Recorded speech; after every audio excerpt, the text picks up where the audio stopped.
Okay, as promised, Natasi, I recorded myself last night in UCoB, and I'm gonna attempt to run through what I do in Twintania and why I do the things I do in Twintania. This might not be the most optimal rotation, but I've pulled this fight thousands of times at this point. That I feel like I have a pretty solid grasp on my rotation in Twintania. Um, so let's begin. Okay, so Natasi, I'm actually gonna use the potted opener. I did it specifically so I could show you where to start casting foes. Like I told you before, start casting foes at 5 seconds. When I start, this is about 5 seconds because I'm pretty sure I covered up the chat box. So this is 5 seconds. Start casting foes. Refresh, potion, go in. I used Stormbite opener, as you can tell, and I think Ray uses the straight shot opener, but I've used both. I feel like there's very little, if no difference between the two of them at all. And I guess I'd rather just bank on the early dot tick rather than the 10% that I get off using straight shots my first GCD. So obviously blow your 3 stack, pitch perfect. Okay, so here's something I want to go over. Your Sidewinder is on a 60-second cooldown, and so is Trick Attack. So I don't know if you can hear it, but I have a trigger for Trick Attack, and when Trick Attack goes out, I try to line up my Sidewinder with Akima's Trick Attack, or my Ninja's Trick Attack. So if you do not have a Ninja, I would just blow Sidewinder after your 4th GCD being Iron Jaws, right? But other than that, I would just wait for Trick Attack to come up. No more than 2 GCDs. If someone's gonna be late with their trick, then blow it after like two heavy shots. You'll get a feel of when Trick Attack's supposed to come out. So Sidewinder. Okay, I'm gonna stop. Try to pause here. If you look at my hotbar.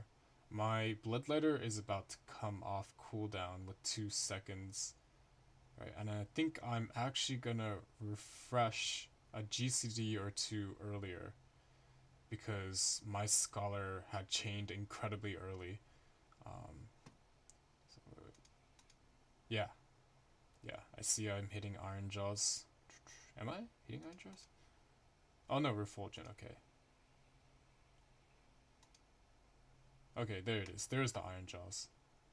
The reason why I'm doing that, the reason why I end up timing my second refresh after my Bloodletter happens is because I found it within my group that because she chains at very inconsistent times, if she chains too early, I'm not gonna be able to catch the her chain strat within my second refresh in the opener. So, um, as a rule of thumb, whenever my second Bloodletter comes up in my opener is when I will refresh. Either way, like my buffs are dropping, right? See, 5 seconds on Raging, 7 on Battle Lit, got 4 left on Trick, right? Let's continue.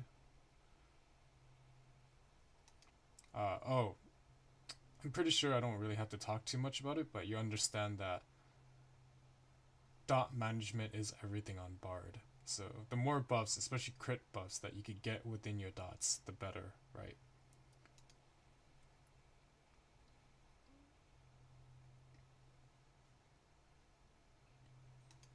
So actually in this fight, that plummet that just happened, I actually believe that's one of the best places to drop a Palisades, right? Because that'll free up the Paladin's Rampart. Uh, then all they have to do is Sheltron with your Palisades up, and like they don't have to blow Sheltron. I mean, Rampart on this plummet, and I feel like it'll serve them better for whatever happens after. But my group is different, and they want me to place Palisades at a different spot, so I don't do it here. But it's something to think about. Natasi, I can't stress it enough. Like, if your tanks do not know where they want Palisades, figure out where they're taking a lot of physical damage and throw Palisades on them, right? It's a free cooldown. There's really no reason why you shouldn't be using it. But always ask, like, where do you want Palisades, right? If they don't know, just be assertive and figure it out yourself. You'll get a feel for it.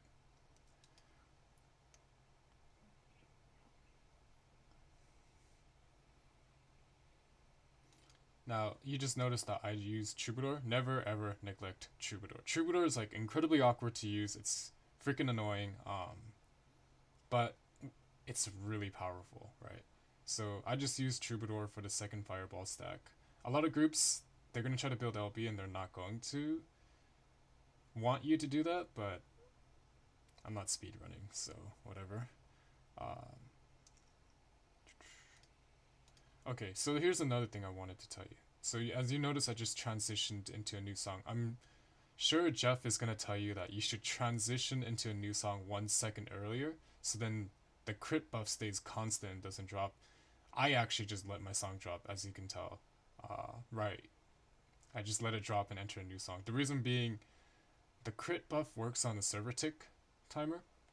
So even if my song, my Wanderer's Minuet, drops for even a split second, as long as the server hasn't checked for a new song yet, which is in 3 second intervals, I could enter Mage's Ballad, and when it checks again, it will see that I have a new song up, so the crit buff stays. As you can tell in the party list, the crit buff is still up on the party, right?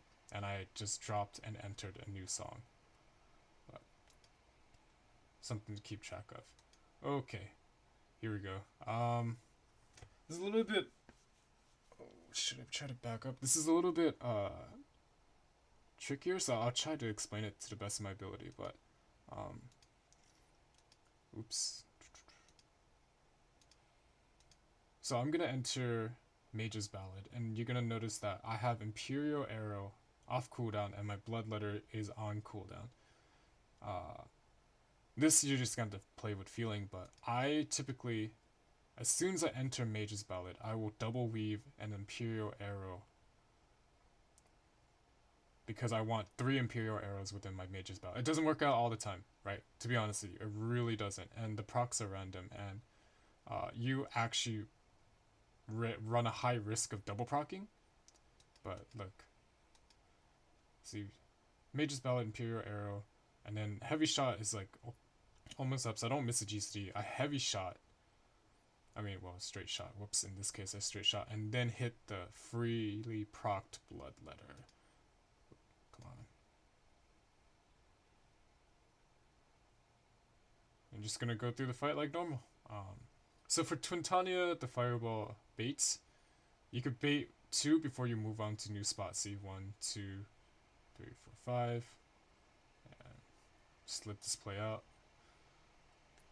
If there's like any part of the rotation where you're looking and you're like, hey, why is he doing what he's doing? You can ask me, but I feel like I'm just trying to explain the less obvious parts. Okay, so I should explain this. With the way Akimo does his trick attacks, every other every other Iron Jaws is gonna be able to be buffed by trick attack, right? So I tend to line up my Iron Jaws with his trick attack. So this is his second trick attack. This is my third Iron Jaws refresh, right? So that's why it's important to do the second refresh in your opener, because then now you're lining up every other Iron Jaws refresh with trick attack, which is 10% buff for like a 1k potency attack. That's insane. And as you can tell, I still line up my Sidewinder with his trick attack. Let's go.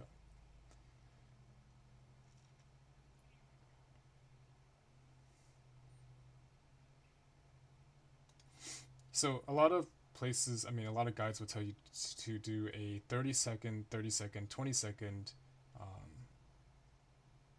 song rotation. I actually exit Army's Paeon as soon as I see that I have Raging Strikes, Wanderer's Minuet, and Imperial Arrow off cooldown, because the longer I wait and leave them on cooldown, I feel like I'm just going to lose a cast, right? So I entered 13 seconds left, I entered into Wanderer's Minuet, and I guess that equates to like 77 seconds rather than the 80 seconds that people require, but I don't really care. I play Bard a lot by feeling, which sounds kind of sketch, but I don't know, it's been working out for me.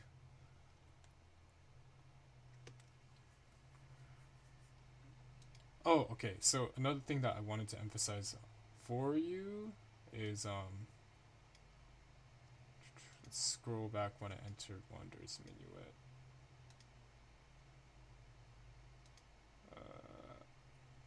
Wait, what? Where am I?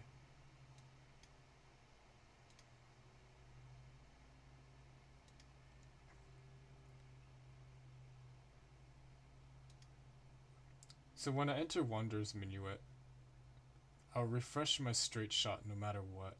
Because the idea is that I have a Raging Strikes buff up, and I want to use every single one of my highest potency moves within Raging Strikes. It's only a 10 potency difference between Heavy Shot and Straight Shot, but I'm trying to squeeze as much DPS as possible, so I'd rather use a buffed Heavy Shot versus the buffed Straight Shot, right? So I will enter Wander's Minuet. My next GCD, as you can tell from me clicking, is Straight Shot. So Straight Shot, and then Raging Strikes, and then I'll double weave Raging Strikes with Imperial Arrow. Remember when I told you that you should have at least 2 Imperial Arrows within your Raging Strikes? This is how I do it, right? I will always make sure that Raging Strikes and Imperial Arrow are off cooldown together, and then a Raging Imperial Arrow. Boom. Bloodletter. And 3-stack Pitch Perfect, how lucky. Yeah. It's kind of been like a habit of mine. Like, I kind of do it brainlessly because of all the practice I've had. Right. Hopefully you'll get it down. I feel like I don't do anything else odd in this video.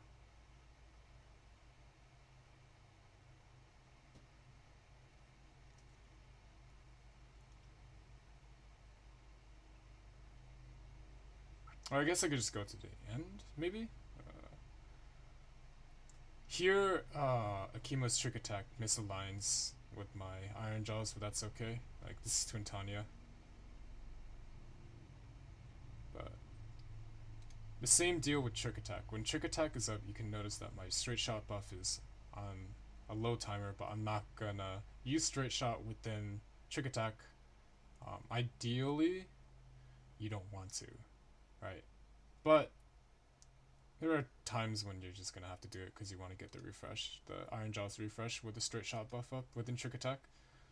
But that's really rare. But same idea, just treat Trick Attack like Raging Strikes, right? And that should be the end of the fight.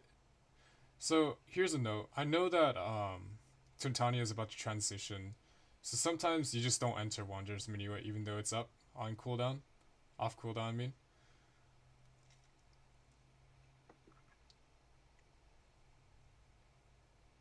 And that's the entirety of it.